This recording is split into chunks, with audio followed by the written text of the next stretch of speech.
ஒவ்வொருவருக்கும் முக்கியமான விஷயம். ஏன்னா கட்டடம் வீடு நம்மளுக்கு தேவை, அதை பற்றி நமக்கு தெரிஞ்சுக்கணும்ல. கரெக்டுங்களா? ஒன்றுமே இல்லைன்னு என்ன பண்ணுறது?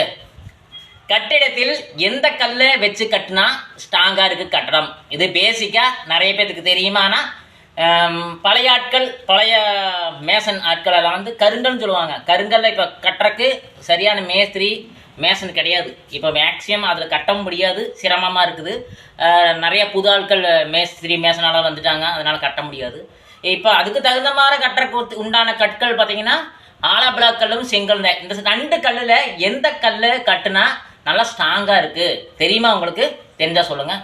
செங்கல் ஆலாபிளாக்கல்ல கிட்டத்தட்ட 500 வகைக்கு மேலே இருக்குது. வெயிட்லெஸ்ஸு என்னென்னமா வந்துடுச்சு. செங்கலும் பார்த்து வாங்கணும், நிறைய பேருக்கு தெரியறதில்ல. செங்கல் பச்சைக்கல் எடுத்த பிச்சுட்டு ரேட்டு கம்மியாக சொல்லி வாங்கிடுறீங்க. பார்த்துக்குங்க, செங்கல் தரமானது, கட்டடம் ஸ்ட்ராங்காக இருக்குது. தெரியாமல் பிடிச்சதை ஷேர் பண்ணுங்க. நன்றி.